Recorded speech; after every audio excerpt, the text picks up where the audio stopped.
सध्या या ठिकाणी करतील, आपल्याशी संवाद साधतील. तत्पूर्वी मी संगीता महाजन यांना या ठिकाणी निमंत्रित करतो आहे. त्या एक गीत सादर करणार आहेत या ठिकाणी. संगीता महाजन.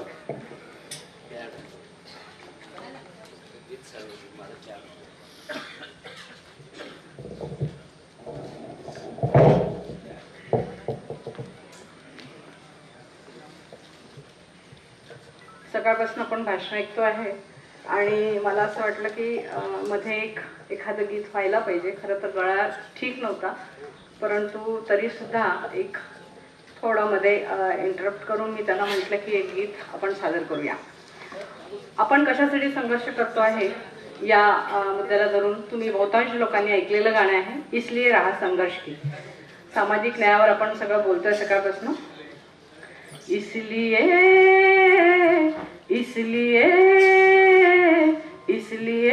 राह संघर्ष की हम चुने, जिंदगी आंसुओं में राई न हो, शाम सहमी न हो भू, शाम सहमी न हो, रात हो ना डरी, भोर की आंख फिर डबडबाई न हो. इसलिए सूर्य पर बादलों का न पहरा रहे, रोशनी रोशनाई में डूबी न हो, यूं नई मान फुटपाथ पर हो खड़ा, हर समय आत्मा सबकी ऊबी न हो. आसमां में टंगी हो न खुशहालियां, कैद महलों में सबकी कमाई न हो. इसलिए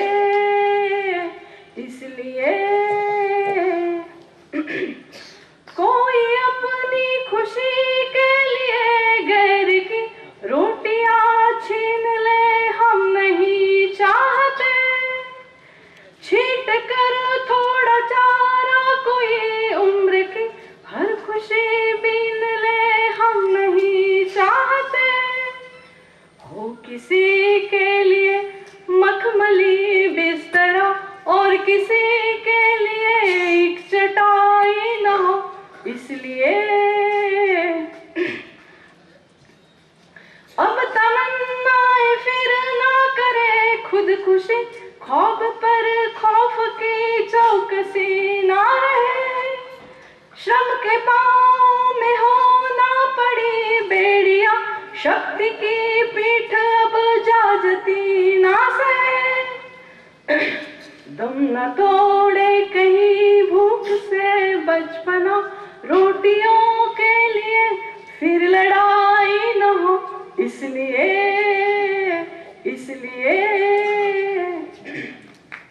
बह रहा है लहू बेकसूरों का क्यों, जल रही बस्तियां क्यों, गरीबों की क्यों, धर्म के नाम पर हो रहे कत्ल क्यों, जल रहा देश नफरत की आग में क्यों. फिर कभी खून सस्ता न हो गैर का, फिर कभी खून सस्ता न हो गैर का, धर्म के नाम पर फिर लड़ाई न हो. इसलिए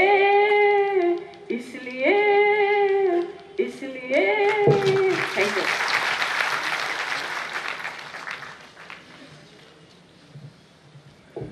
धन्यवाद संगीताजी. सकाळच्या प्रास्ताविकामध्ये भूमिका मांडताना डॉक्टर जोशी यांनी आपल्याला एक कल्पना दिलेली होती की डॉक्टर बाबासाहेब आंबेडकर यांच्या 125व्या जयंती वर्षानिमित्त या संमेलनाला सुरुवात झाली आणि बघता बघता ही प्रागतिक चळवळ नांदेडपर्यंत येऊन पोहोचलेली आहे. वर्षभरामध्ये 5 संमेलन, म्हणजे त्या मालेतलं हे 5वं संमेलन आहे. आता 6वं संमेलन कुठं होणार आहे याची घोषणा करण्यासाठी मी निमंत्रित करतो आहे अविनाश पाटील यांना. ते जळगाववरून आलेले आहेत आणि अंधश्रद्धा निर्मूलन समितीचे ते कार्याध्यक्ष आहेत. अविनाश पाटील.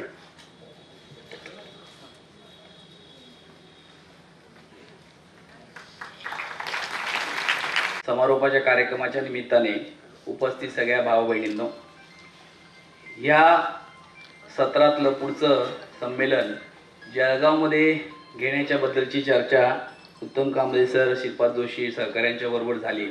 त्यांनी त्या स्वरूपाचं निमंत्रण घेण्याविषयीची सूचना केली आणि त्याप्रमाणे जळगावमध्ये घेण्यासाठी महाराष्ट्र अंधश्रद्धा निर्मूलन समितीच्या पुढाकाराने आणि अर्थातच त्या भागातल्या सगळ्या समविचारी संस्था संघटना सहकाऱ्यांच्या सहभागाने 24 सप्टेंबरला हे 6वं आंबेडकर विचार संमेलन जळगावमध्ये घेण्याचं निमंत्रण आम्ही स्वीकारलेलं आहे आणि आपल्या सगळ्यांना हे विनंती आहे, हे निमंत्रण आहे की आपण सगळ्यांनी मोठ्या संख्येने त्या विचार संमेलनामध्ये सहभागी व्हावं.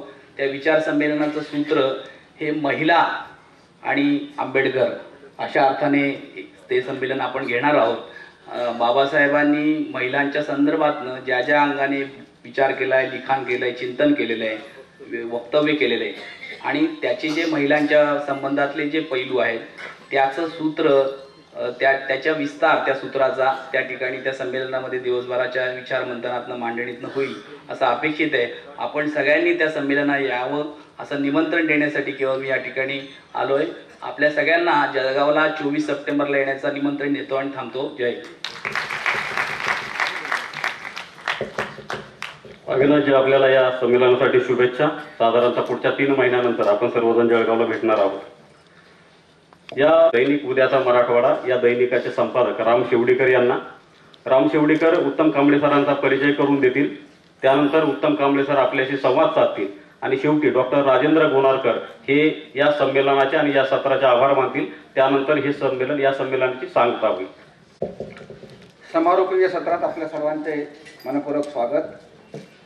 उत्तम कांबळे सरांचा परिचय करून देण्यासाठी मी इथे उभा आहे. सकाळ दैनिकाचा बातमीदार ते सकाळ माध्यम समूहाचे संपादक संचालक या पदापर्यंतची उत्तम कांबळे यांची वाटचाल मोठी नेत्रदीपक आणि प्रेरणादायी अशी आहे.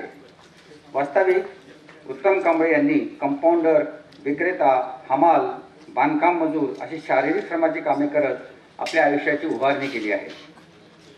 5 कादंबऱ्या, 5 कथासंग्रह, 9 ललित लेखसंग्रह, 8 संशोधनपर ग्रंथ, 5 कविता संग्रह, 6 संपादने, जागतिकीकरणावरील 4 ग्रंथ, 2 आत्मकथने, अग्रलेखांचे संग्रह इत्यादी ग्रंथसंपदा उत्तम कांबळे यांच्या नावावर आहे. अखिल भारतीय मराठी साहित्य संमेलनाचे अध्यक्ष राहिले आहेत. पत्रकारितेच्या क्षेत्रातील अतुलनीय कार्याबद्दल त्यांना 36 पुरस्कार मिळाले आहेत. साहित्य क्षेत्रातील त्यांचे कार्य 38 पुरस्कारांनी सन्मानित झाले आहे. माननीय पंतप्रधान, माननीय राष्ट्रपती आणि माननीय उपराष्ट्रपती यांच्या समवेत त्यांनी 11 देशांचे अभ्यास दौरे केले आहेत. मी उत्तम कांबळे यांना विनंती करतो की त्यांनी सामाजिक न्याय हे विचारसूत्र असलेल्या या संमेलनाचे समारोपीय भाषण करावे. धन्यवाद. धन्यवाद. नांदेडमध्ये रोजच संध्याकाळचे 6 वाजत असतात, पण आजच्या 6 वाजण्याला एक वेगळा अर्थ आहे. आजची सायंकाळ बाबासाहेबांच्या विचार मंथनाला घेऊन जन्माला आलेली आहे आणि या सर्वांचे तुम्ही साक्षीदार झालेले आहात, म्हणून सर्वप्रथम तुम्हाला धन्यवाद देतो. खरं म्हणजे समारोपाला कुणी भाषण करायचं नसतं, त्याचं कारण बोलणारा संयोजक आणि 4-5 मोजकी माणसं पुढे असतात असा माझा अनुभव आहे. त्यामुळं समारोप जसा जसा जवळ येत गेला तसं माझं टेन्शन वाढत होतं की सभागृहात गेल्यानंतर आता काय चित्र पाहायला मिळणार मला. म्हणून मी मोठ्या अभिमानाने आनंदाने सांगतो की समारोपाच्या वेळेलाही गच्च भरलेलं सभागृह मी पहिल्यांदा पाहतो आहे. पुन्हा पुन्हा तुम्हाला धन्यवाद. हे विचार संमेलन 5वं यशस्वी झालं असं मी सांगण्याची गरज नाही, तुमच्या उपस्थितीनंच ते यशस्वी ठरवलेलं आहे. यापूर्वी जी 4 संमेलनं झाली त्यातलं कळस चढवणारं 5वं संमेलन म्हणजे हे नांदेडचं संमेलन आहे. या कळसाचं बांधकाम करणारे नयन बारहाते, त्यांचे सर्व सहकारी, त्यात कवी केशव आला, यशपाल आला, आमचे पत्रकार मित्र आले, असंख्य कार्यकर्त्यांनी रात्रंदिवस राबून या संमेलनाला एक कळस दिलेला आहे. त्यामुळे 6वं संमेलन घेणाऱ्या अविनाश पाटलासमोर आता चॅलेंज आहे, कारण कळसाच्या खाली येण्याची त्यांनी बंदी झालेली आहे. त्यांना आता चढायचं तर अजून वर चढायचं आहे, अजून नवीन कळस करायचा आहे. पण मला खात्री वाटते की ह्या कळसाच्या वरची सुद्धा एक चिरा अविनाश जळगावमध्ये नक्कीच बांधणार आहे. खरं म्हणजे हे संमेलन नाव दिलं म्हणून हे संमेलन नाहीये. जेव्हा बाबासाहेबांची 125वी जयंती आली तेव्हा आम्ही विचार करत होतो की बाबासाहेबांची जयंती अशी साजरी करायला पाहिजे की जी जातीतून बाहेर काढायला पाहिजे, जी गावातून बाहेर काढायला पाहिजे, जी प्रदेशाच्या सीमा ओलांडून बाहेर काढायला पाहिजे, रागाद्वेषाच्या कल्पना ओलांडून बाहेर काढायला पाहिजे आणि बाबासाहेबांना अशा एका कॅनव्हासवर घेऊन जायला पाहिजे की जिथे ते खरेखुरे राष्ट्राचे नेते असतील, ते विश्वविचारवंत असतील आणि त्यांच्या विचाराची सावली सगळ्या जगावर पडेल अशा पद्धतीची जयंती आपण करायला पाहिजे. हे संमेलन म्हणजे एका अर्थाने त्यांची जयंतीच आहे. त्यामुळं ह्या जयंतीचे साक्षीदार असलेले सगळे नांदेडकर यांना मी खूप खूप मनापासून धन्यवाद देतो. कारण सकाळपासून संध्याकाळपर्यंत आपण इथे उपस्थित झालेला आहात. बसून राहणं किती कठीण असतं याची कल्पना माझ्याशिवाय इतर कुणाला असणार नाही.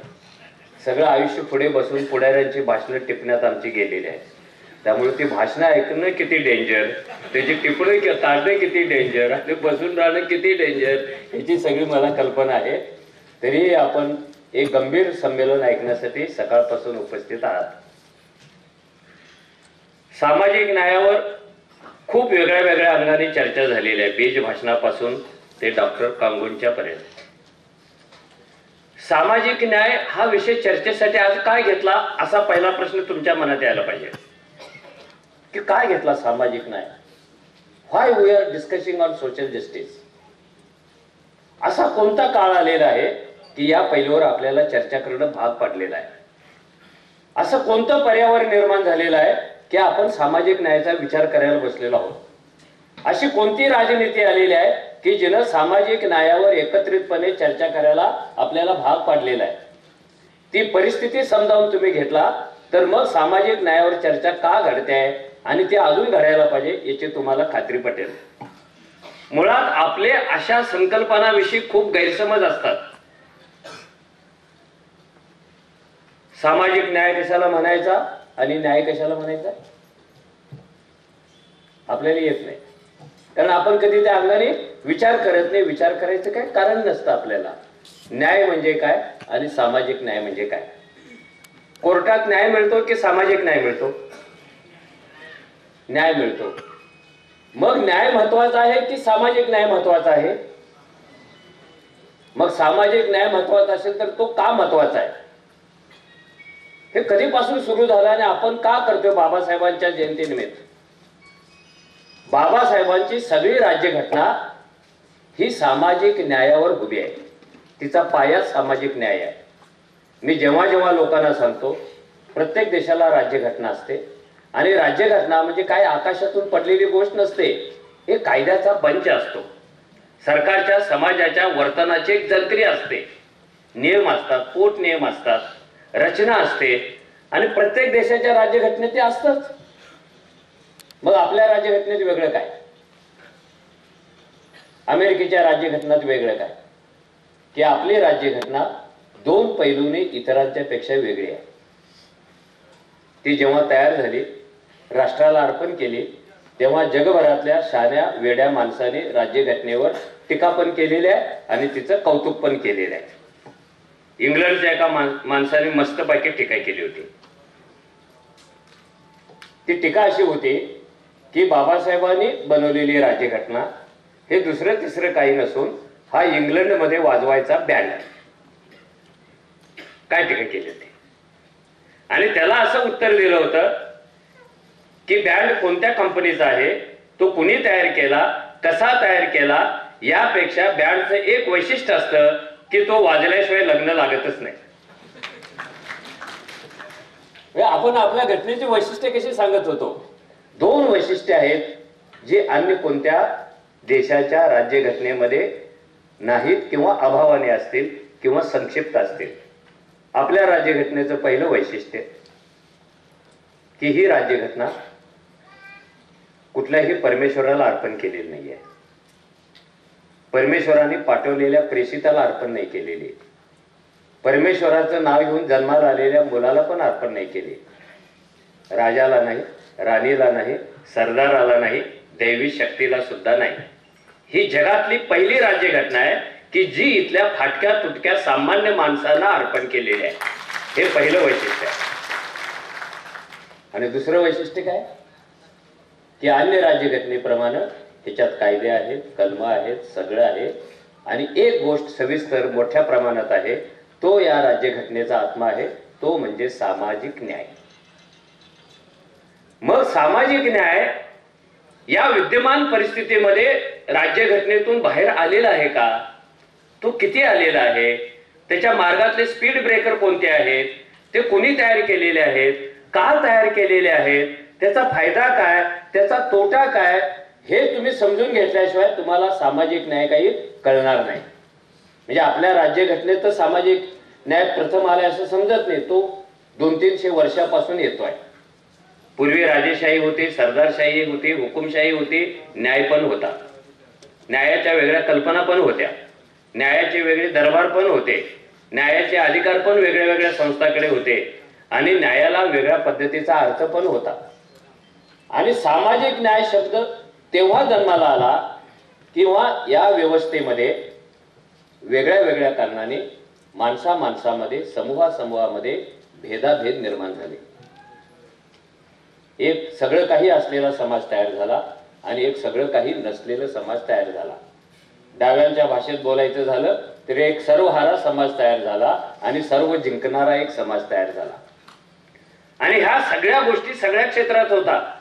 काहींना समाजात स्थान नाही, काहींना धर्मात स्थान नाही, काहींना अर्थकारणात स्थान नाही, काहींना माणूस म्हणून मान्यता नाही, काहींना आत्मसन्मान नाही.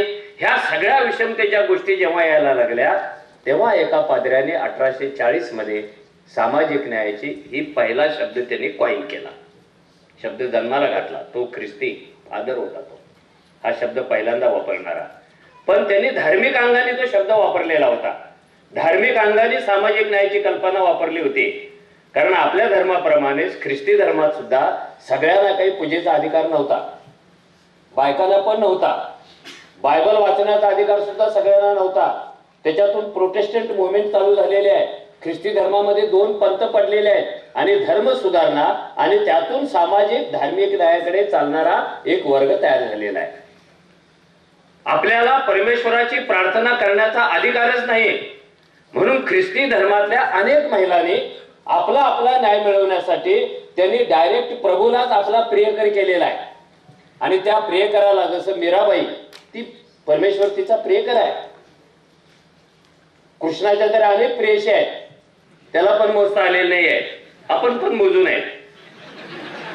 तर अशा काही रचना झालेल्या आहेत तिथे. त्या रचनेतून सामाजिक न्यायाकडे, त्या समाज सुधारणेतून सामाजिक न्यायाकडे, परमेश्वराशी झालेल्या प्रश्नोत्तरातून सामाजिक न्यायाकडे, आंदोलनातून सामाजिक न्यायाकडे, राज्य व्यवस्थेतील बदलाकडून सामाजिक न्यायाकडे, हा मानवी प्रवासातला एक मोठा टप्पा न्यायाकडून, न्यायाबरोबर सामाजिक न्यायाकडे चालतो. आपल्या राज्यघटनेत न्यायाचं सुद्धा खूप व्यवस्था आहे. सुप्रीम कोर्ट कसं असावं, त्याची नेमणूक कशी असावी, हायकोर्ट कसं असावं, खालचं कोर्ट कसं असावं, न्यायाधीशाची नेमणूक कशी करावी, कुणी कुणाला चॅलेंज करावं, हे सगळे न्यायाचे संदर्भ त्याच्यामध्ये आहेत. सामाजिक न्यायाचे पण आहेत. पण कोणत्याही सत्ताधाऱ्याला सामाजिक न्यायापेक्षा न्याय देणं सोपं असतं. तो न्यायाचं राजकारण पण करू शकतो, तो न्यायाचं भांडवल पण करू शकतो, तो त्या न्यायातून मत पण मिळवू शकतो, तो न्यायातून त्या आपला पाहिजे तसा विचार पण मांडू शकतो. की जसं सकाळच्या 2 वक्त्यांनी सांगितलं की एका न्यायाधीशाने निर्णय दिला, वरचा माणूस खालच्या बाईवर बलात्कारच नाही करत, खालच्या जातीतल्या. एका न्यायाधीशाने बलात्कार केलेल्याला फक्त 1 तास उभारायची शिक्षा दिली. एका न्यायाधीशाने सांगितलेलं गायीचं अमुक केल्यानंतर त्याला फासावर लटका. हे न्यायाच्या दरबारात झालेलं आहे. हे सामाजिक न्यायाच्या दरबारात असं नाही होत. न्याय म्हणजे एखाद्या गोष्टीमध्ये माणसाची अपेक्षा आणि ती मिळण्यामध्ये जेव्हा गॅप पडतो तेव्हा ती त्याच्या हक्काची गोष्ट त्याला मिळवून देण्यासाठी कायदेशीर मार्गाचा केलेला वापर म्हणजे न्याय. माझी जमीन हिसकावून घेतली, ती मला परत दिली, न्याय मिळाला. आणि न्यायाच्या सामान्य माणसाच्या कल्पना खूप छोट्या असतात, खूप छोट्या असतात. नवऱ्याने बायकोला मारहाण केली की बायको पोलीस स्टेशन मध्ये जाते आणि ठाणे अंमलदारला म्हणते, साहेब न्याय द्या, नवऱ्याने मारहाण. शाळेतलं एक पोरग दुसऱ्या पोराच्या थोबाडीत मारतं, ते मास्तर समोर उभं राहतं, गुरुजी ह्याने मला थोबाडीत मारलं, न्याय द्या. गुरुजी झटपट न्याय देतो, ज्याने मारलं त्याच्याच थोबाडीत मारतो आणि म्हणतो, बघ न्याय दिला. कोंबडा चोरीला गेला, तो मिळवून भरपाई दिली, न्याय दिला. ह्या न्यायाच्या सामान्य जीवनातल्या वरवरच्या कल्पना आहेत, त्या कायद्याला धरून आहेत. आणि ह्या न्यायाच्या कल्पना का वाढतात की अन्याय जास्त वाढतो. गुन्हे जास्त वाढले की कोर्टांची संख्या वाढते, गुन्हे जास्त वाढले की पोलिसांची संख्या वाढते, आणि हे सगळे न्यायाचे ठेकेदार जन्माला येतात. चोर पकडलं म्हणजे न्याय दिला, फाशीची शिक्षा दिली, न्याय दिला. चोरीला गेलेला कोंबडा पकडला, न्याय दिला. नवऱ्याच्या थोबाडीत मारलं, बायकोला न्याय दिला. घटस्फोट दिला, बायकोला न्याय दिला. ह्या सगळ्या न्यायाच्या कल्पना आपण आपल्या जीवनामध्ये पाहतो, त्या खूप वाढतायत सुद्धा. आणि सरकारला न्याय द्यायला खूप आवडतात. तुम्ही एक शिष्टमंडळ घेऊन जा, मागणी करा, लगेच सरकार कमिशन नेमतं, तुम्हाला न्याय देतो. महाराष्ट्र कर्नाटक सीमा प्रश्न आयोग नेमूया, तुम्हाला न्याय देतो. शेतकरी आत्महत्या करायला तुमचं कर्ज माफ करतो, तुम्हाला न्याय देतो. बलात्कार झाला, 10 लाखांचा मोर्चा निघतो, न्याय पाहिजे, आणि कुणीतरी घोषणा करते याला फाशीच होणार, न्याय मिळतो. खरं म्हणजे ह्या न्यायाच्या वरवरच्या कल्पना आहेत. या मूळ प्रश्नाला हात घालत नाहीत. तयार झालेले चित्र बदलतात, पण चित्र तयार करणाऱ्या गर्भाशयापर्यंत कधी भिडत नाही. चीनमध्ये एक न्यायाची कल्पना आहे. प्रिमेटिव्ह चीनमध्ये जेव्हा न्याय द्यायचं काम जज डोंगरावर राहून करायचा, मावळत्या सूर्याला साक्षी ठेवून, उगवत्या सूर्याला साक्षी ठेवून. एकदा एका गावामध्ये चोरी झाली व्यापाऱ्याच्या घरी. तर मी मध्येच तुम्हाला एक विनंती करू का, मोबाईल बंद करण्याची. खूप लांबून आले, माझी विनंती मान्य करायला असं, किंवा तुम्हाला भाषण ऐकलं नाही की बोट वर करा, मी निघून जाईल. तुम्ही एक लक्षात घ्या की बोलणाऱ्याचे पण प्रॉब्लेम असतात. एकदा लिंक तुटली ना, लई बोंब होते आतल्यात, ती तुम्हाला दिसत नाही, आपल्यालाच कळते ते काय झालं. तर चीनमध्ये एका गावामध्ये चोरी झाली व्यापाऱ्याच्या घरी. व्यापारी हुशार होता, कारण व्यापारी हुशारच असतात. त्यांनी चोर पकडला, 2 थोबाडी दिली चोराच्या. चोराने गुन्हा कबूल केला. साहेब माल तुमचा मी लपवून ठेवलाय, देतो, पैसे दागिने सगळे लपवलेले मालकाच्या हातात दिले. मालकाने चोराला पकडला आणि न्यायाधीशाच्या समोर नेलं. न्यायाधीशाने दोघांची बाजू ऐकली. उद्या या, मावळत्या सूर्याला साक्षी ठेवून निर्णय देतो. सगळं गाव गोळा झाला. असं न्यायाधीश डोंगरावर गावाकडे पाहत तो म्हणाला, आपल्या गावात वाईट घटना घडली, चोरी झाली, चोर पकडला गेलाय, त्याने गुन्हा पण कबूल केला, त्याने माल पण काढून दिला, दोन्ही बाजू मी ऐकलेल्या आहेत, आणि त्या ऐकून असा निर्णय देतो की हा जो व्यापारी आहे त्याला 6 महिने खडी फोडायला पाठवावं, आणि हा जो चोर आहे त्याला बा इज्जत सोडून द्यावं. व्यापारी बोंबला आणि उठला. तो म्हणाला, माय लॉर्ड, अरे स्लिप ऑफ टंग झालं तुमचं. अरे 6 महिने त्याला पाठवायचं आहे आणि मला सोडवायचं आहे. तो म्हणाला, नो माय सन, न्यायाधीशाची स्लिप ऑफ कधी टंग होत नाही, आणि ज्या दिवशी न्यायाधीशाची स्लिप ऑफ टंग होईल तेव्हा व्यवस्थाच कोलॅप्स होईल.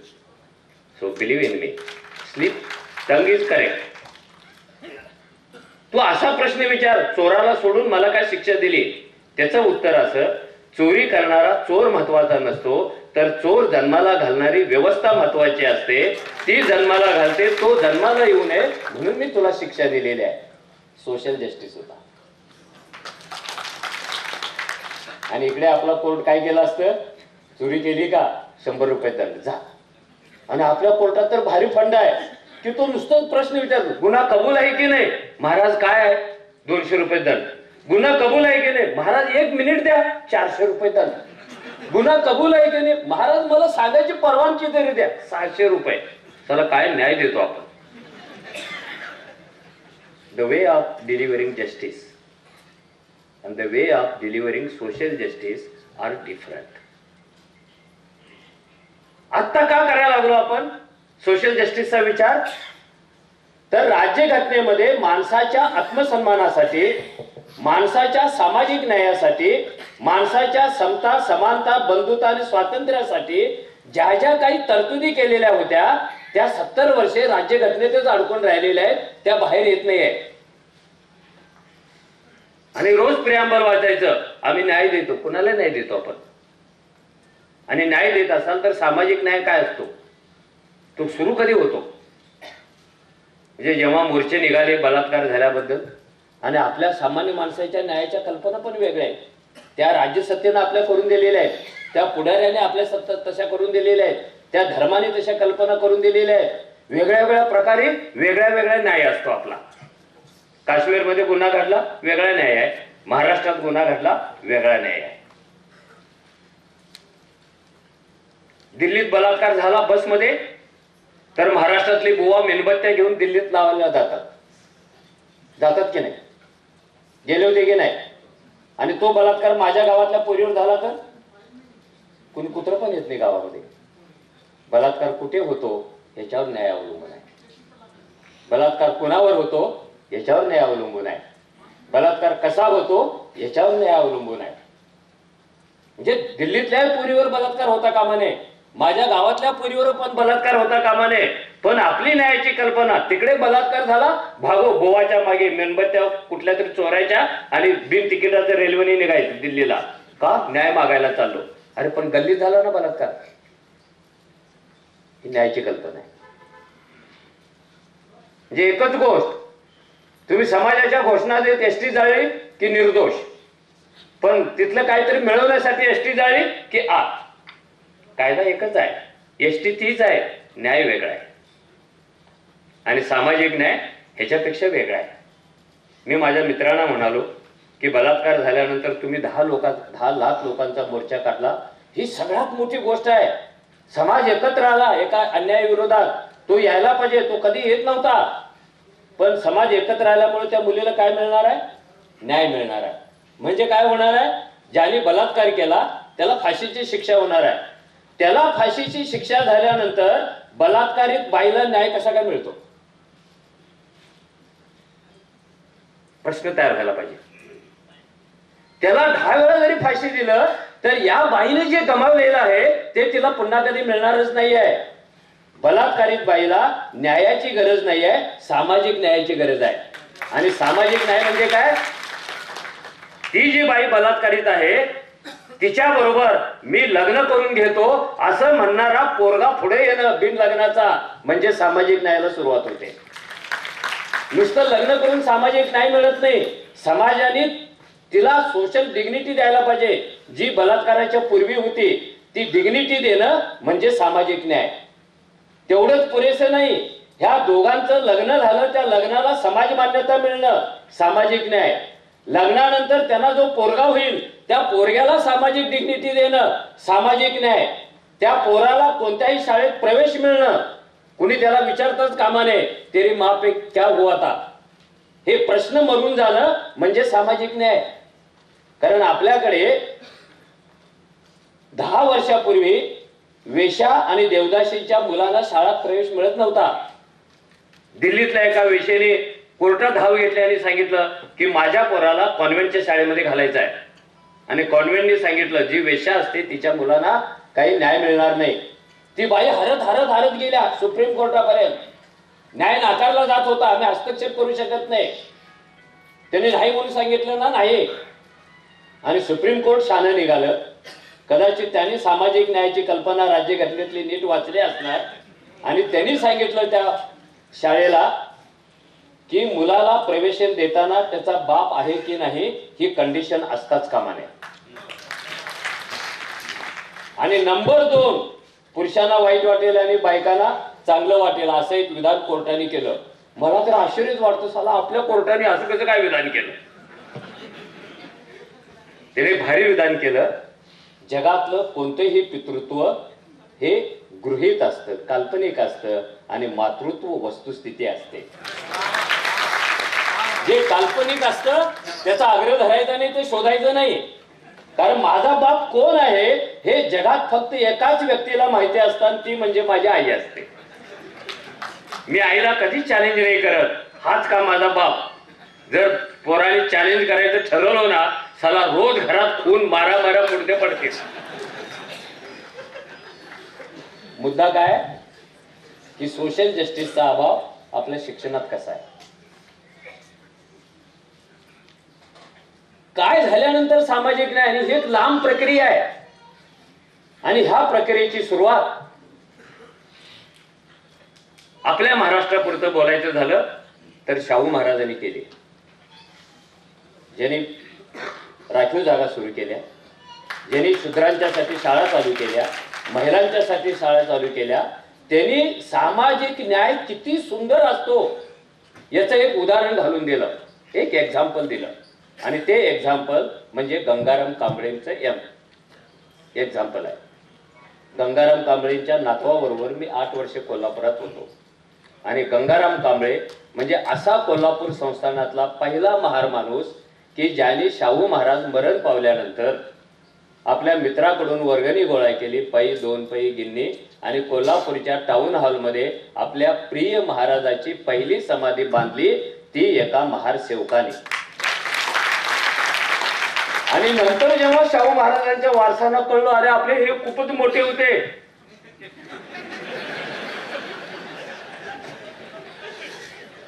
मग त्यांनी पण समाधी बांधली. त्यांनी 10 कोटीची, कारण सगळंच त्यांच्या ताब्यात. हा गंगाराम कांबळे तुम्ही कायम लक्षात ठेवा, कारण तुम्हाला सामाजिक न्याय कळतो, त्याचा प्रारंभ कसा होतो, त्याचा शेवट कसा होतो. हे नुसतं पाहिजे पाहिजे पाहिजे म्हणून चालत नाही. काय पाहिजे त्याचं विश्लेषण करता आलं पाहिजे आपल्याला. कसं पाहिजे हे सांगता आलं पाहिजे आपल्याला. नुसतंच बोंबळ सुटता, अन्याय झाला अन्याय झाला. अरे अन्याय दूर करणं ही जगातली आता सोपी गोष्ट आहे सगळ्यात.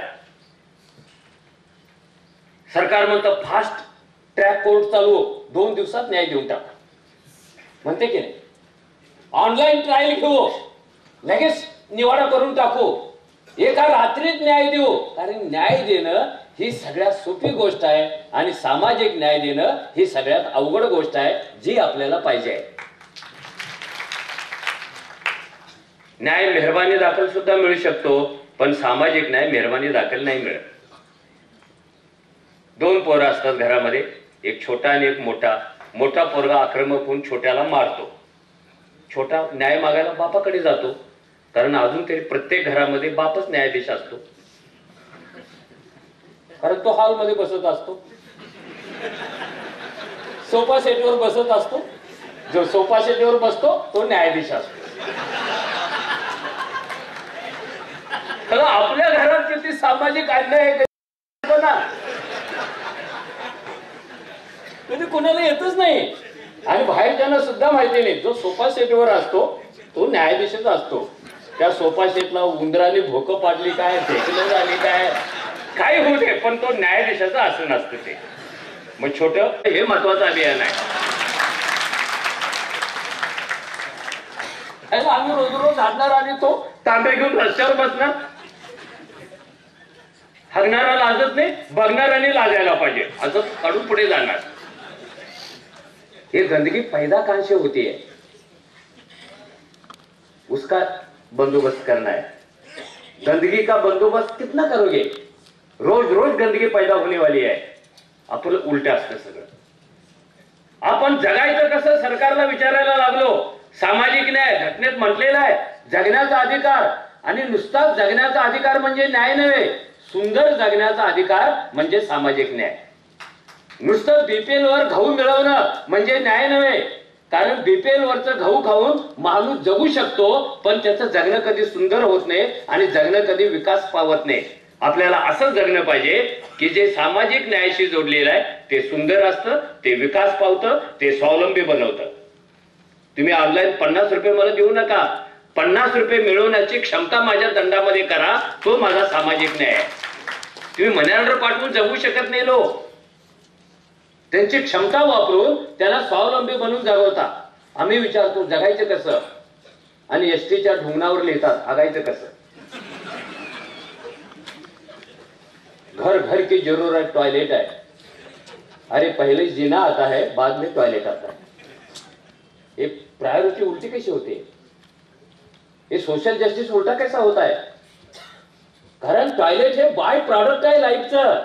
ते काही लाईफ नाही आहे. पहिल्यांदा लाईफ सुंदर करा, खायला शिकवा.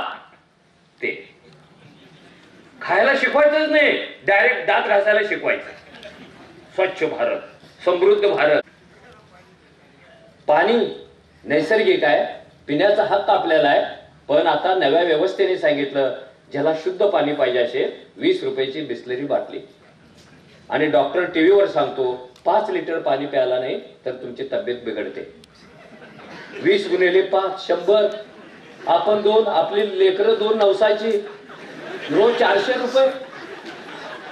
देवा, पाणी किती प्यायचं, खायला किती, हगायला किती, न्यायाला किती. गणित कधी आपलं बरोबर ठरत नाही, कारण प्रायोरिटी उलटी केली तुमची इथे. सोशल जस्टिस कडून तुमचं लक्ष भिरकवलं आणि तुम्हाला सांगायला लागले हे तुमचा पैसा ऑनलाईन येणार. अरे ऑनलाईन साठी तर मुळात हे सामाजिक न्यायातलं सगळ्यात मोठं व्यसन आहे. बाबासाहेबांनी सांगितलं होतं, शिक्षण हे वाघिणीचं दूध आहे. जो कोणी पितो ना तो गुर्र केल्याशिवाय राहत नाही. गुर्र करणं म्हणजे पंजा मारणं नव्हे, स्वाभिमान व्यक्त करणं आहे, आत्मसन्मान व्यक्त करणार आहे. तसलं शिक्षण मी घेतो आपण, आणि घेत असतो तर कोणाला मिळतं? राज्य शासनावर सामाजिक न्याय द्यायची एक प्राईम जबाबदारी होती. काय झालेलं आहे? संपत्तीचं विकेंद्रीकरण करा, राज्यघटनेत सांगितलेलं आहे. आणि 70 वर्षांनी उलट झालं संपत्तीचं केंद्रीकरण. आणि निर्लज्जपणे आपण सांगतो आमच्या देशातली संपत्ती ना 5च लोकांच्या हातात आहे. आणि अंबानी गेली 25 वर्षे जगातला सगळ्यात श्रीमंत. अंबानी जर सगळ्यात श्रीमंत असेल तर संपत्तीच्या विकेंद्रीकरणाचं काय झालं? वेलफेअर स्टेट साठी लागणाऱ्या सगळ्या गोष्टी सरकारने करायच्या आहेत, त्या तोट्यात द्यायच्या आहेत. कारण सरकार म्हणजे मारवाडी नाही आहे. सरकार हा सम्यक दृष्टी असलेला एक आई वडिलाचा रोल करणारा पार्ट आहे. जे सरकार तयार करत होतं, ज्याच्यातून सामाजिक न्याय मिळत होता, पोस्टलं टपाल उशिरा का होईना पण पोचणार याची खात्री होती. पण पोस्ट बंद पडलं आणि कुरिअर आलं. सरकारी शाळा बंद पडल्या, खाजगी शाळा आल्या. रेल्वे अंबानीने विकत घेतली, समुद्राचा गॅस त्यांनी विकत घेतला, उजेड विकत घेतला, आणि थोड्याच दिवसांनी ऑक्सिजनच्या बाटल्या भरून तो याच सभागृहात विकायला येणार आहे. आणि इथेच ठेवणार आहे, प्रमुख पाहुण्यासाठी मोठी, श्रोत्यांसाठी छोटी. कधी विचार केला? हे पाणी, हे हवा, हा ऑक्सिजन, हे शिक्षण, हा सामाजिक न्यायाचा एक मोठा महत्वाचा पार्ट आहे. कारण तो मिळाल्याशिवाय तुमचा विकास होत नाही. कारण सामाजिक न्यायाची व्याख्याच अशी केलेली आहे, आर्थिक, सामाजिक, राजकीय, कृषी विषयक, ज्ञान विषयक अशी सगळी साधनं प्रत्येकाला मिळाली म्हणजे सामाजिक न्याय होतो. आणि सगळ्यात छोटी व्याख्या केलेली आहे, ज्याचं जे द्यायचं राहून गेलं त्याला ते देणं म्हणजे सामाजिक न्याय. आमचं तर खूप घ्यायचं राहून गेलं राव, ते सामाजिक न्यायच नाही आम्हाला. आम्हाला नुसतं टीव्हीवरच मिळतं सगळ्या जाहिरातीमध्ये. गोऱ्या रंगाची बाई पण तिथेच मिळते, दाढीचा साबण विकणारी बच्चनची सून पण तिथेच भेटते, आणि दारूची बाटली विकणारी राखी सावंत पण तिथेच भेटते. एक आभासी जग आपल्यासाठी आहे.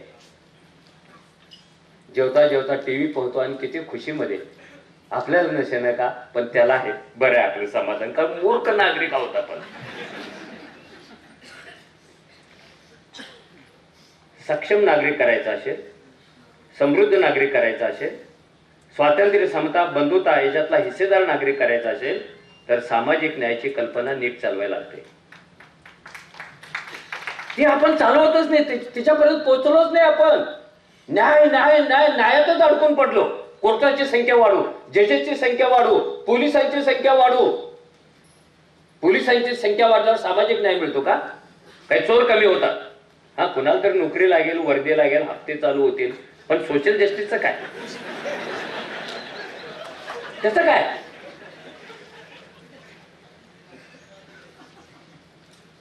मी तुम्हाला सांगत होतो, आपल्या सामाजिक न्यायाच्या कल्पना आणि सरकारचं वर्तन याच्यामध्ये गॅप पडत चाललेले आहे.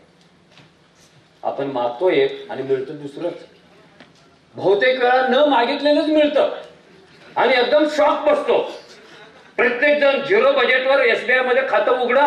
अरे कशाला उघडायचं रांडेच्या, काय कळतं की नाही? कशाला उघडायचं? आणि ते गावातले आमटे बहादूर मावशी ज्याला लिहायला वाचायला येते त्याला 100 रुपये देऊन तालुक्यात आणते. आपलं एक अकाउंट उघड, मोदी साहेब पैसे भरणार आहे का? त्याचा नोटा छापायचा कारखाना आहे का? तू कुठले पैसे भरतो? कुठले भरतो तो? ही सबसिडी का बंद व्हायला लागली?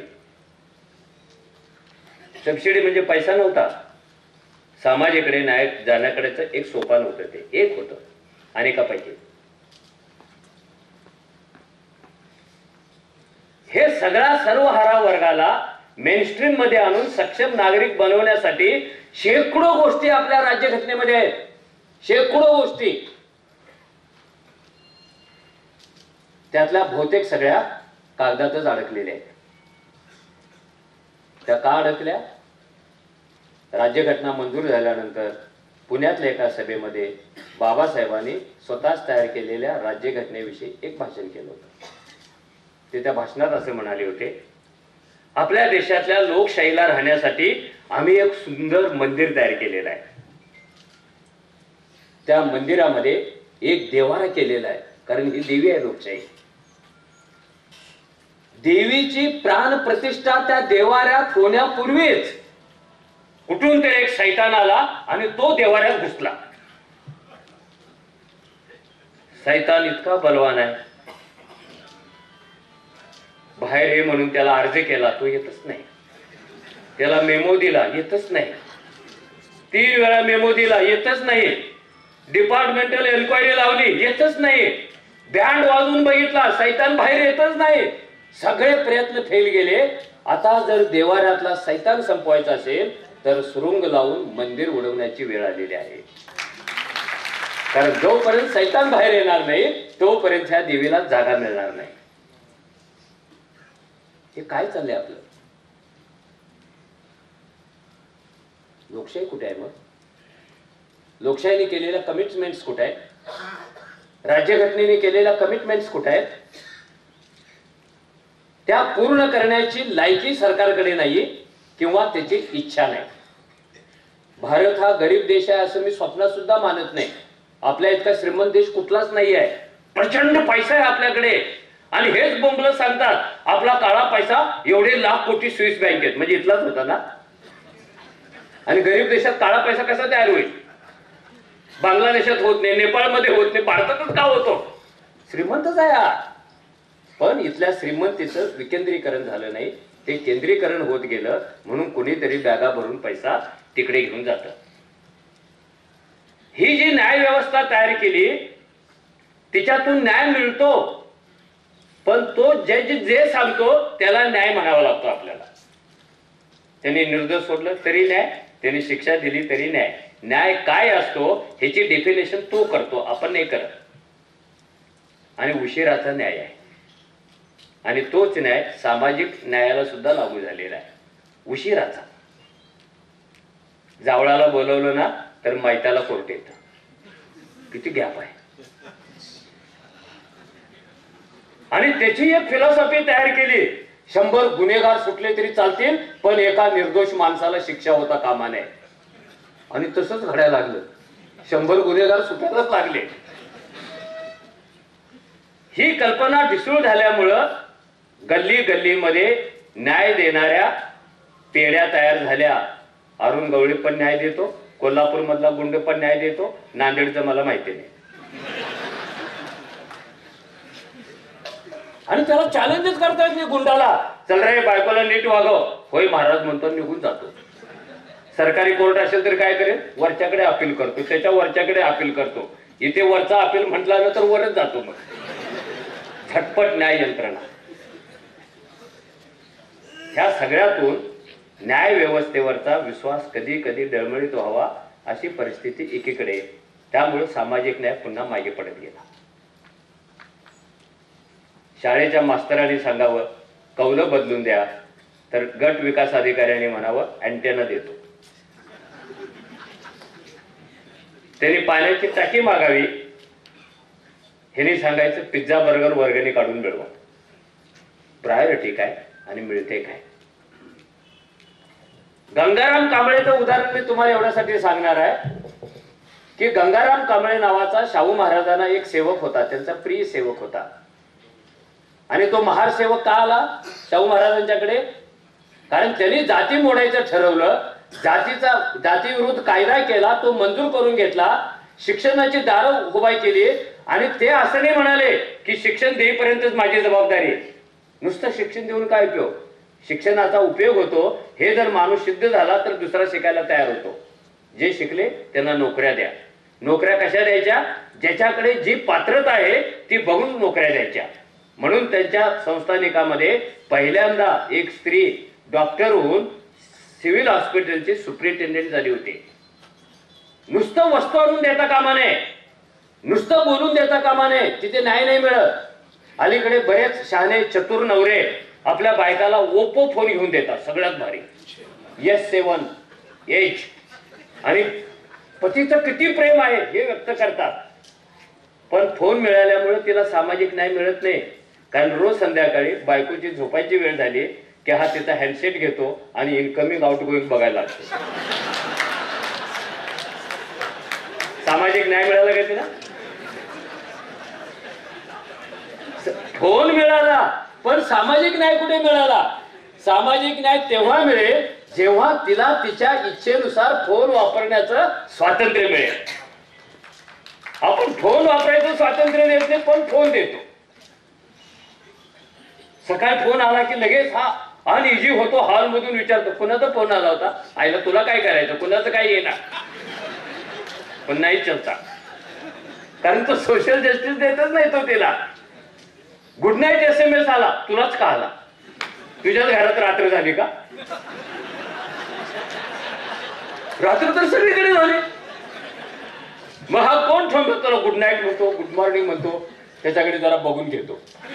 सामाजिक न्याय आहे का? वस्तू देऊन स्वातंत्र्य देऊन सामाजिक न्याय मिळवता येत नाही. स्वातंत्र्य वापरायचं स्वातंत्र्य पाहिजे. नुसतंच वापरायचं नाही, स्वतःच्या इच्छे खातर वापरायचं स्वातंत्र्य पाहिजे. नुसतंच नोकरी करायचं स्वातंत्र्य बाईला असून सामाजिक न्याय मिळायला म्हणता येत नाही. जे नोकरी करायचं स्वातंत्र्य बायकांना देतात ते पगाराच्या दिवशी त्याच्या ऑफिसच्या दारात थांबतात, चेक दे, आणि ते पण गरीब चेक देत आणि बसला 10 रुपये घेऊन जात. तिला सामाजिक न्याय मिळाला नाही. तिचा पगार वापरायचं स्वातंत्र्य तिला पाहिजे. मग काय नवरे काय करतात, तू पगार वापर पण मला बाटल्या आणण्यासाठी वापर. गलत आहे. तिला ज्या गोष्टीवर खर्च करावा असं वाटेल तिथं तो पगार वापरला की मग सामाजिक न्याय. याचा सगळा विचार शाहू महाराजांनी करून गंगाराम कांबळे नावाच्या पहिल्या महाराला दरबारात सेवक म्हणून नेमला. हा गंगाराम कांबळे ना नेहमी आजूबाजूला असायचा महाराजांच्या. जी महाराज, जी महाराज हसत मुखाने. आणि शाहू महाराजांना तो इतका आवडायचा. एक दिवस महाराज दौऱ्यासाठी मुंबईला आले. ही दंतकथा नाही आहे, शाहू महाराजांचे चरित्र वाचला, तारीख, वेळ, स्थळ, घटना सगळं आहे. मी कोल्हापुरात असल्यामुळे जरा राजवाड्यात अधूनमधून जाऊन जुने कागदपत्र पाहून तुमच्यापर्यंत हे घेऊन आलो. शाहू महाराज दौऱ्यावरून परतले आणि दुसऱ्या दिवशी ते जरा अस्वस्थ झाले. गंगाराम कांबळे कुठे दिसतच नाही. त्यांनी दुसऱ्या एका सेवकाला विचारलं, आपलं गंगे कुठे गेलं? महाराज 4 दिवसापासून ते नाही आलं, नाही आलं. रजा बिजा टाकली काय? नाही, तसं काही बी बोलला नाही, पण 4 दिवसापासून वाड्यावर दिसतच नाही, दिसत नाही. बोलवून आलं त्याला आणि गंगाराम कांबळेला बोलून त्याने मुजरा मारला, समोर राहिला आणि महाराजांनी विचारलं, गंग्या 4 दिवस कुठे होता? तो म्हणाला, गुस्ताखी माफ असावी सरकार, सेवा सोडली म्हणा. सेवा सोडली? अरे एक तर महार कधी राजवाड्यात आला नाही, नोकरीला तू कधी शिकला नाही, मी व्यवस्थेच्या विरोधात जाऊन तुला इथे नोकरी दिली, तर तू सेवा सोडली? जे महाराज सेवा सोडली. कुणाला विचारून सोडली? जे महाराज माफी असावी सेवा सोडली. का सोडली? बघा कशी प्रश्न उत्तर आहे. दुसरा मालक असता तर जा रांदेच्या गेलास, दुसरा नेमेन म्हटला. हे जरा मी कोल्हापूर करत आहे, त्यामुळे मला अतिशय भांबावून प्रेम वात्सल्य असं उफाळून आला ना तर तो शब्द जातो.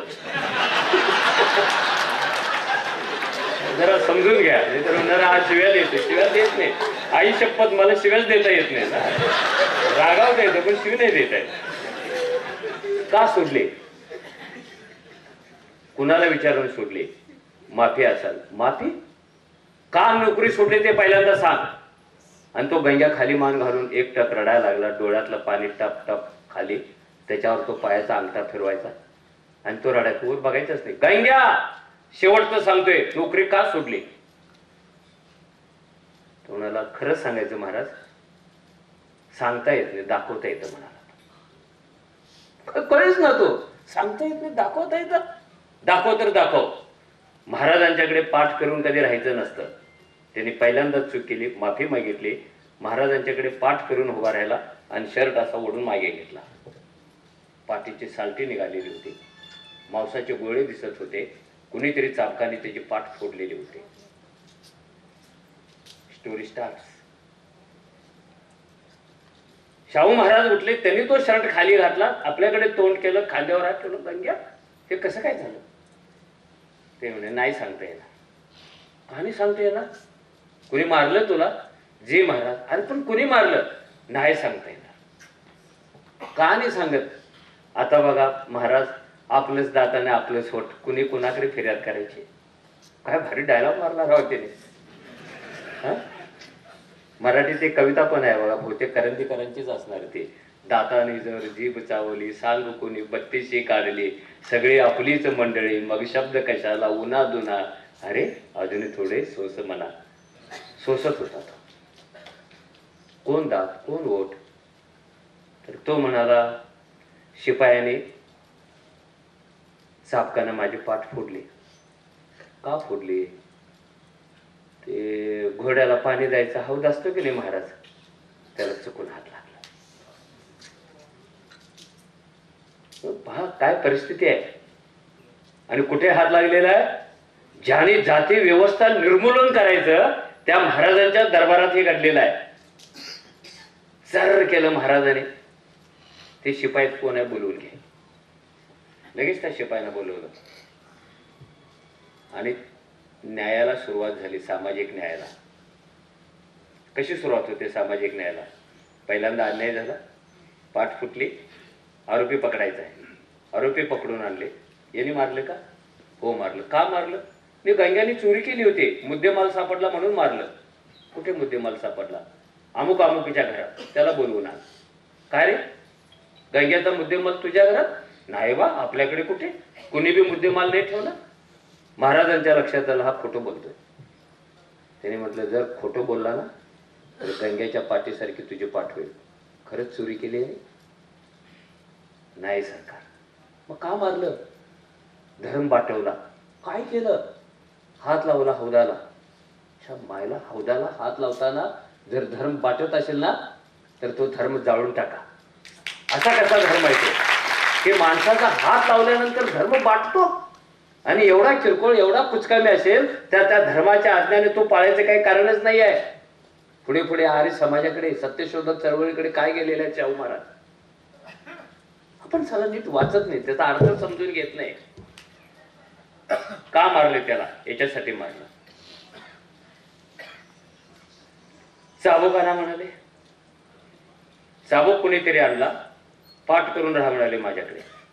आणि ते दोघं शर्ट काढून महाराजांच्याकडे पाठ करून राहिले. आणि गंग्याची जशी पाठ फुटली ना तशी त्या दोघांची पाठ फुटली. हे ज्यांची पाठ फुटली ते कोण होते? ते शाहू महाराजांच्या जातीचे होते. पण सामाजिक न्यायामध्ये जात कधी आडवी येत नाही. आपल्या जातीच्या पाठीवर कसं मारायचं? न्याय मिळाला की नाही आता? त्यांनी त्याची पाठ फोडली, NIA ची पाठ फोडली, हिसाब किताब क्लिअर. पण तिथे सामाजिक न्याय नाही मिळत. पाटीला पाठ फोडल्यामुळं सामाजिक न्याय कुठे मिळतो? गंग्या पण रडत रडत घरी गेला आणि जाताना त्यांनी सांगितलं, साहेब पुन्हा एकदा माफी मागतो महाराज, मी वाड्यावर पुन्हा कधीही सेवा करायला येणार नाही. दुसऱ्या दिवशी शांत झाल्यानंतर महाराजांनी ठरवलं की ह्याला न्याय मिळालेला आहे पण सामाजिक न्याय मिळालेला नाही आणि हा दरबारात नोकरी करायला येणार नाही आहे. मग सामाजिक न्याय कधी मिळेल? नोकरी गेल्यामुळं हा उपाशी मरू नये म्हणून त्याचं आर्थिक पुनर्वसन करणं, तिथून सामाजिक न्याय सुरू होतो. त्याला बोलवलं, तुला दुसरीकडे नोकरी लावू का? नाही बा, आता नोकरी नाही करायची. मग तू धंदा कर. तू हसायला लागला का घ्या? महाराज असं कसं बोलता म्हणे? अहो महाराजचा धंदा कुठे चालला होता का? चालेल, तू हॉटेल ओपन कर, मी तुला मदत करतो. आता हॉटेल ओपन करायला परवानगी देणं म्हणजे सामाजिक न्यायाला सुरुवात होते, पण तेवढंच पुरेसं नव्हतं. सवर्णांच्या वस्तीमध्ये त्याला जागा कोण देणार? दरबाराच्या मालकीची जागा त्यांनी दिली. नुसती जागा देऊन चालेल का? हॉटेल बांधण्यासाठी मटेरियल कुठून आणणार? त्याला दरबाराच्या मालकीचे कौलं दिली, बांबू दिली, वासे दिले, भिंती बांधायला विटा दिल्या. आता नुसतं तेवढं येऊन चालेल का? भिंत उभी राहिली की हॉटेल उभा राहत नाही. हॉटेलमध्ये स्टोव लागतो, भांडी लागतात, कप, बशा, साखर, ते कुठून आणणार? ते पण दिलं आणि दरबारातले लोक म्हणाले, महाराज थांबा की आता. परवानगी दिली पहिल्यांदा. पहिला महाराला सवर्णाच्या वस्तीमध्ये हॉटेल काढायला परवानगी देणार. हेच पूर्ण झालं. नाही म्हणे, एवढ्याच सामाजिक न्याय पूर्ण नाही होत. जागा दिली पाहिजे, घर बांधलं पाहिजे, भांडी कुंडी दिली पाहिजेत. आणि मग त्यांनी भजी तयार करायला सांगितली. महाराज आता तरी त्यांनी भजी तयार केली, आता पुढे जाऊ नका. नाही, अरे भजी तयार करून काय उपयोग? भज्याला गिरायक मिळायला पाहिजे ना, मग सामाजिक न्याय. आणि ह्याच्या दुकानात गिरायक कोण जाईल? आपण असं करू, ते सबनीस मी आपण घोडागाडीतून उद्या संध्याकाळी भजी खायला जाऊ. पहिल्यांदा एक राजा महाराजा हॉटेलमध्ये गिरायक होऊन भजी खायला निघाला, कारण त्याला सामाजिक न्याय द्यायचा होता. टांगा थांबला आणि त्या हॉटेलचं नाव सुद्धा भारी होतं, सत्यशोधक असं काहीतरी नाव होतं, फुल्यांच्या विचाराचं नाव. ती जागा अजून आहे कोल्हापुरात म्युन्सिपाल्टीच्या दारामध्ये. हे घोडागाडीतून उतरले आणि ते ब्राह्मण जे अधिकारी होते ते उतरेच ना. हे उतरून मागं बघितले, अरे तुम्ही काय उतरत नाही? नाही, आज एकादशी आहे, आज उपवास आहे. कुणाचा खंडोबाचा, कुणाचा महालक्ष्मीचा, कुणाचा यल्लंबाचा. एकाच दिवशी सगळ्यांचे उपवास आले, एक पण खाली उतरेला. कारण महाराजच्या हातचं भजी खायचे, कसं काय करणार? ते म्हणाले, महाराज तुमचं काय बी चालतं बघा, आम्हाला आमचा धर्म पाळायला पाहिजे, तुम्ही जा. ते म्हणाले, मी आदेश दिलेला आहे खाली उतरून भजी खायची.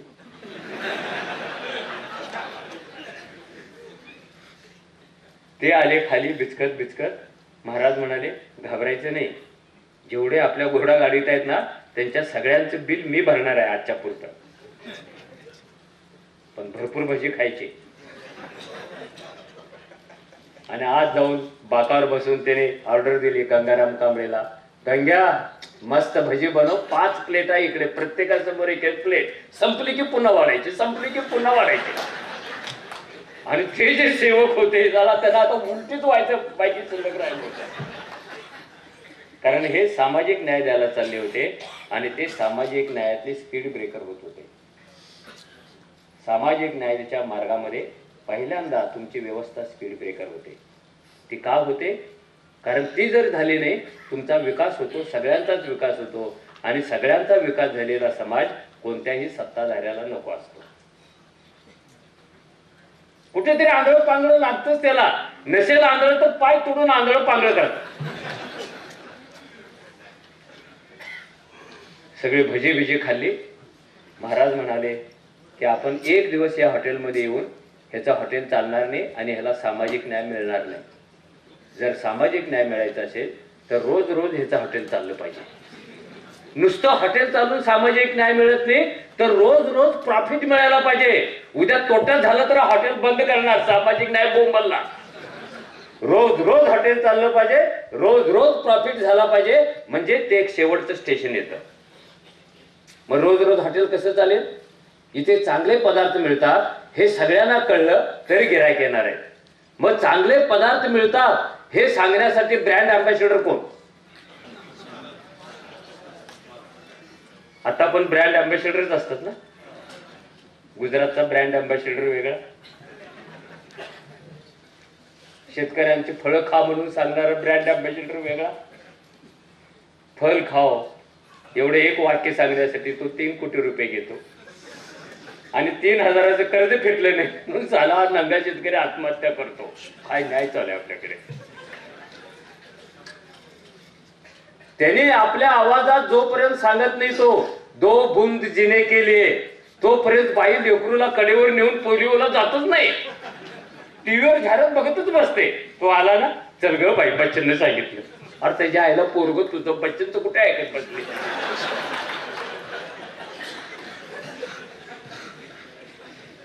ब्रँड अँबॅसेडर खूप गरज आहे.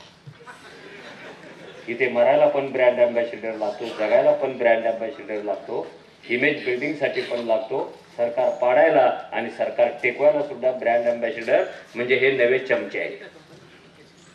जे खोटं आहे ते खरं आहे म्हणून सांगायचं. एक ब्रश फिरवला ना दातावरून तर गोऱ्या रंगाची पोरगीच लागण्यासाठी मिळते. त्याला काय डेंजर गेम खेळतात ब्रँड अँबॅसेडर. असं कुठे झालं का? पण बकवास करायचे पैसे मिळतात. शाहू महाराजांनी गंगाराम कांबळेचं ब्रँड अँबॅसेडर व्हायचं ठरवलं. भजी खाता खाता उठले आणि ते 4 वाक्य बोलले. साला आपल्या गंग्याच्या हाताला चव इतका भारी आहे, इतकी भारी आहे ना, काय भज्याचा वास